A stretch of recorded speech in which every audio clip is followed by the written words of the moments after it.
Hello everyone, स्वागत है आप सभी का गिरिराज स्पेशल में।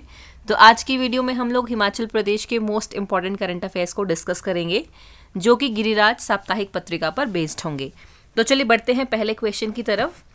100 किलोवाट से लेके 1 मेगावाट तक सौर ऊर्जा परियोजना के लिए हिमाचल प्रदेश सरकार कितना प्रतिशत उपदान देगी? Most important question. जितने भी सोलर पावर प्लांट है गवर्नमेंट सब्सिडी दे रही है, तो अगर हम 100 किलोवाट से लेके 1 मेगावाट तक का सोलर पावर प्लांट लगाते हैं तो गवर्नमेंट कितनी सब्सिडी हमें देगी? तो देखिए 4 ऑप्शन है, इसका सही आंसर होगा 40%। तो 40% आप याद रखिएगा, इंपॉर्टेंट है। चलिए अगले सवाल की तरफ बढ़ते हैं। बीबीएमबी की परियोजना में हिमाचल की कितने प्रतिशत हिस्सेदारी है? बीबीएमबी इज भाखड़ा बांध मैनेजमेंट बोर्ड। भाखड़ा बांध मैनेजमेंट बोर्ड के जितने भी प्रोजेक्ट हिमाचल प्रदेश में हैं उसमें हिमाचल की कितने प्रतिशत हिस्सेदारी है? तो इसका सही आंसर आएगा 7.1% हिस्सेदारी हिमाचल प्रदेश गवर्नमेंट की उसमें आपको देखने के लिए मिलेगी। चलिए अगला सवाल है हमारे पास। हिमाचल प्रदेश में कुल जल विद्युत उत्पादन क्षमता कितने मेगावाट है? Very important question. तो इसका सही आंसर आ जाएगा आपके पास 27,436। 27,436। कई बार ये क्वेश्चन पूछा गया है। आप याद रखिएगा कि हिमाचल प्रदेश में टोटल हाइड्रो पावर प्रोडक्शन जो है वो कितनी मेगावाट की है? क्षमता हमारी 27,436 स्क्वायर मेगावाट इसका आंसर आएगा। चलिए अगला सवाल है। राज्य में कौशल विकास के अंतर्गत किस स्थान पर 68 करोड़ रुपीस से उत्कृष्टता केंद्र स्थापित किया जाएगा?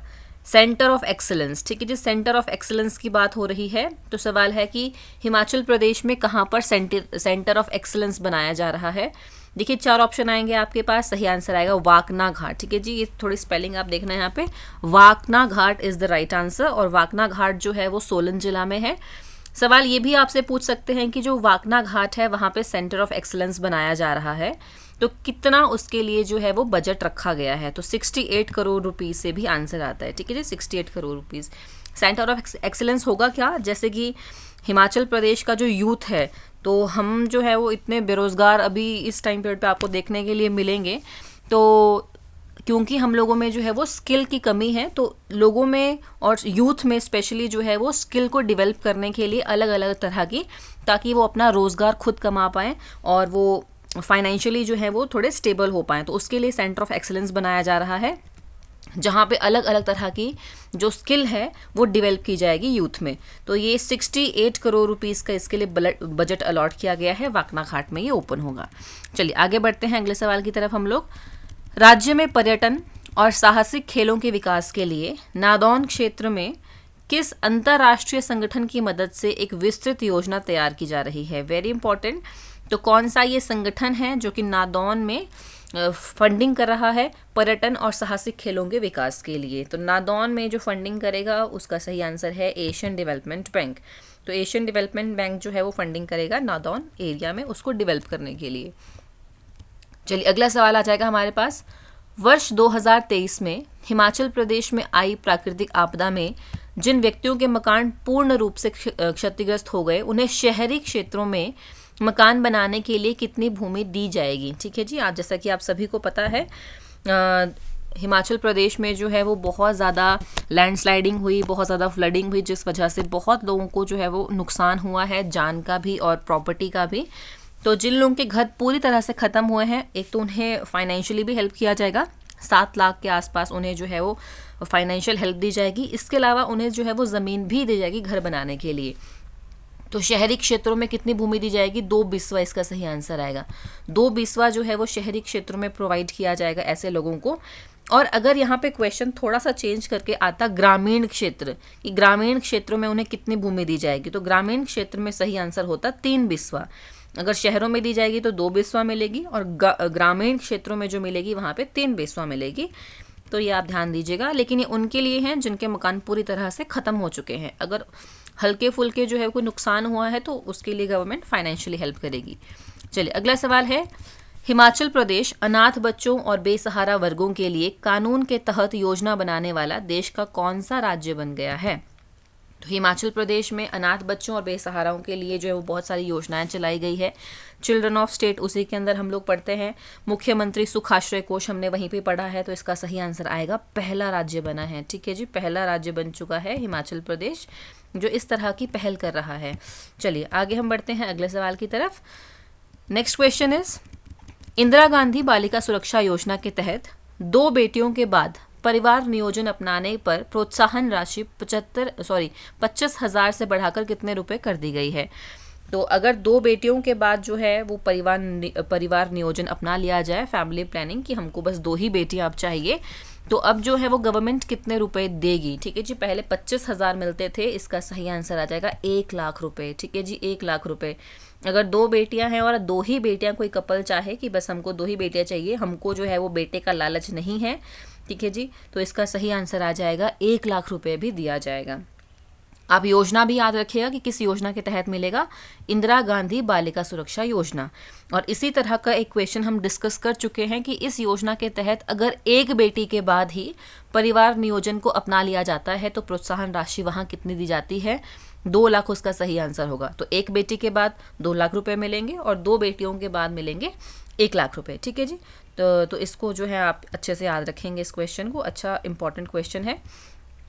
चलिए अगला सवाल है, हिमाचल प्रदेश में किस जिले को पर्यटन राजधानी के रूप में विकसित किया जाएगा। हाँ जी, तो पर्यटन राजधानी के रूप में किसे विकसित किया जाएगा, तो इसका 4th ऑप्शन जो है देखिए वो है कांगड़ा, और इसका सही आंसर भी यही होगा। कांगड़ा को टूरिज्म कैपिटल के रूप में डेवलप किया जाएगा, जिसके लिए कांगड़ा में जो है वो बहुत सारे नए नए प्रोजेक्ट्स शुरू किए जा रहे हैं, जैसे कि पौंग बांध हो गया, तो वहाँ पे जो है वो शिकारा सर्विसेज लेके आई जा रही हैं, और अलग अलग तरह के जो वाटर जो स्पोर्ट्स एक्टिविटी है वो वहाँ पे की जाएंगी। इसके अलावा ज़ू बन रहा है, ठीक है जी, तो ज़ू वहाँ पे बनखंडी में बनाया जा रहा है, और आपसे पूछते हैं कि जो ज़ू है वो कितने का बजट उसके लिए अलॉट किया गया है। तो ज़ू हिमाचल प्रदेश में बनेगा बनखंडी में, और 300 करोड़ का, तो 300 करोड़ आप याद रख सकते हैं, 300 करोड़ का बजट उसके लिए अलॉट किया गया है। इंपॉर्टेंट सवाल है, और अगर आपको वीडियो पसंद आ रही है तो आप चैनल को सब्सक्राइब ज़रूर करेंगे, ताकि हम जब भी कभी वीडियो अपलोड करें तो आपको उसकी नोटिफिकेशन मिल जाए। और आप अपना फीडबैक हमें कमेंट करके ज़रूर दीजिएगा कि आपको जो है वो किस तरह से जो है वो वीडियो पसंद आ रही है और किस तरह से हम इसको इम्प्रूव कर सकते हैं। तो चलिए बढ़ते हैं अगले सवाल की तरफ। मुख्यमंत्री सुखाश्रय योजना के तहत कितने अनाथ बच्चे जो हैं वो चिल्ड्रन ऑफ स्टेट के रूप में अपनाए गए हैं। अभी फर्स्ट फेज में कितने बच्चों को अपनाया है, सवाल ये है। तो 4,000 बच्चों को जो है वो चिल्ड्रन ऑफ स्टेट के रूप में अपनाया गया है, तो इसे आप याद रखिएगा। 27 साल तक के जो बच्चे हैं उन्हें चिल्ड्रन ऑफ स्टेट कंसिडर किया जाएगा। तो ये भी आपसे पूछते हैं कि 18 साल तक के, 21 साल तक, 25 से 27 साल तक के बच्चे, तो वो क्या एज क्राइटेरिया है जिन्हें चिल्ड्रन ऑफ स्टेट कहा जाएगा। तो 27 इसका सही आंसर आएगा। चलिए अगला सवाल हमारे पास है, राज्य के गरीब बच्चों को व्यावसायिक या तकनीकी शिक्षा में पीएचडी करने के लिए, ठीक है जी, पीएचडी मतलब हायर स्टडीज़ की यहाँ बात हो रही है, डॉक्टर यशवंत सिंह परमार ऋण योजना के अंतर्गत 1% ब्याज पर कितने रुपए तक का ऋण दिया जाएगा। इसका सही आंसर होगा जी 20 लाख। तो 20 लाख इसका सही आंसर है। सबसे पहले आपको योजना का नाम याद रखना है, डॉक्टर यशवंत सिंह परमार ऋण योजना ये है।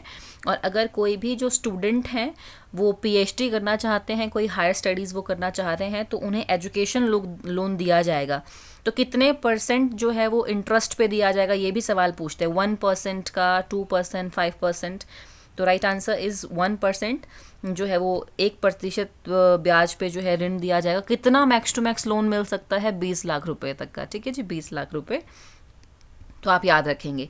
चलिए अगला सवाल आएगा, वर्ष 2026 तक हरित ऊर्जा राज्य बनने के लक्ष्य को पूरा करने के लिए निजी ऑपरेटरों को चार्जिंग स्टेशन स्थापित करने के लिए कितने % उपदान दिया जाएगा। तो जी हाँ, हमारा जो टारगेट है वो ये है कि 2026 तक, मार्च 2026 तक हमें जो है वो ग्रीन एनर्जी स्टेट बनना है, ठीक है जी। ये डायरेक्ट ही क्वेश्चन पूछते हैं आपसे कि हिमाचल प्रदेश का ग्रीन एनर्जी स्टेट बनने का लक्ष्य कब तक का है, 2026 तक का है। तो उसके लिए हमें अलग अलग नई नई जो रूल्स एंड पॉलिसीज़ हैं वो लेके आनी पड़ेंगी। तो इलेक्ट्रिक व्हीकल्स आ रहे हैं, तो उनको चार्ज करने के लिए चार्जिंग स्टेशंस भी बनाए जाएंगे। तो अगर कोई भी व्यक्ति चार्जिंग स्टेशन बनाना चाहता है तो गवर्नमेंट उन्हें कितने % सब्सिडी देगी। तो ये 4 ऑप्शन आपके पास हैं, सही आंसर आएगा 50%। 50% सब्सिडी दी जाएगी अगर आप चार्जिंग स्टेशन बनाना चाहते हैं। तो इलेक्ट्रिक व्हीकल जब खरीदते हैं, इलेक्ट्रिक बसेस या इलेक्ट्रिक ट्रक, तो भी जो है वो 50% सब्सिडी ही गवर्नमेंट प्रोवाइड करेगी चार्जिंग स्टेशन पर भी।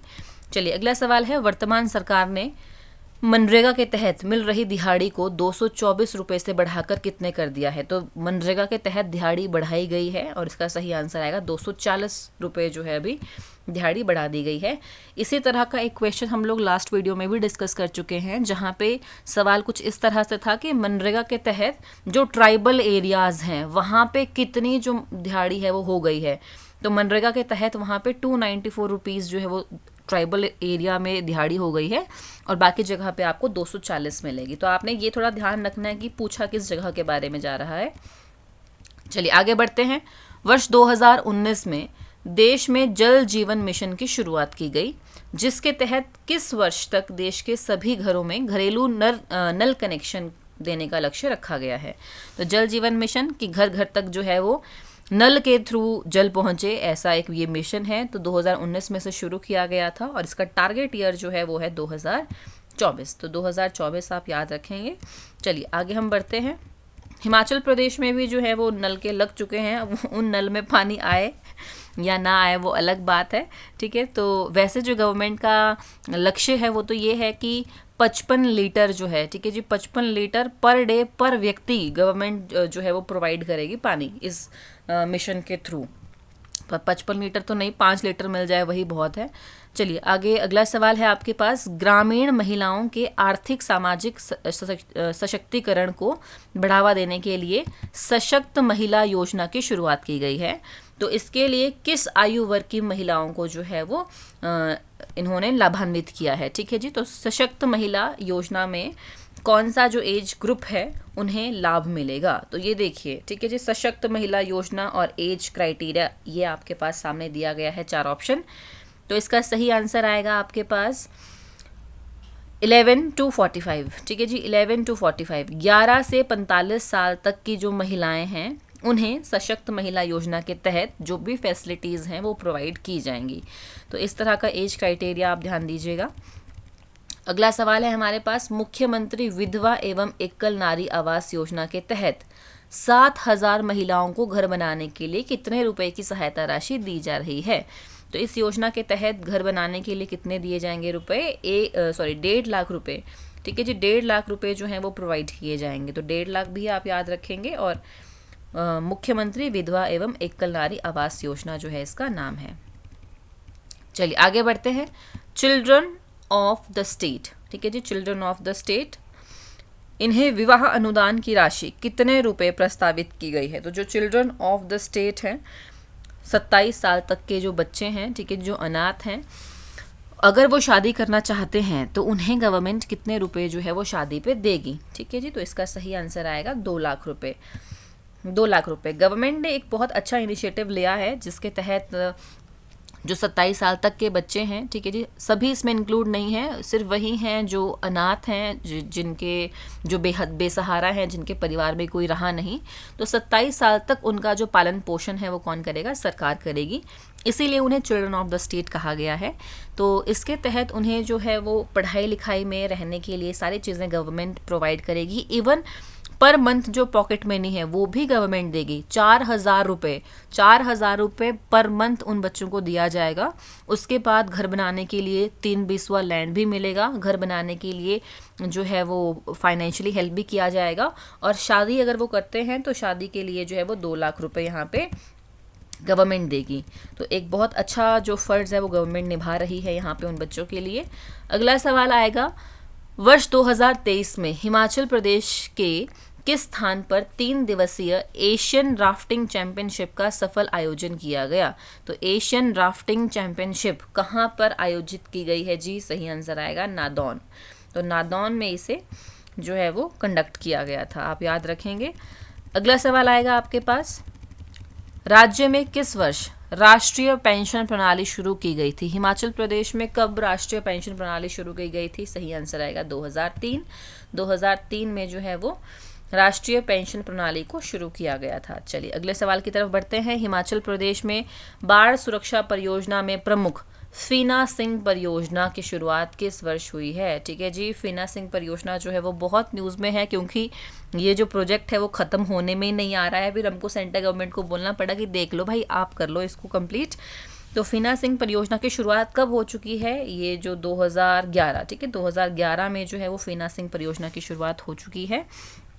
फीना सिंह परियोजना किस क्षेत्र में चलाई जा रही है, आप हमें कमेंट करके इसका आंसर ज़रूर बताएंगे, ठीक है जी। फीना सिंह परियोजना जो है ये किस क्षेत्र का प्रोजेक्ट है, आपको ये बताना है। हिमाचल प्रदेश के कौन से ज़िले में, डिस्ट्रिक्ट बता दीजिए आप।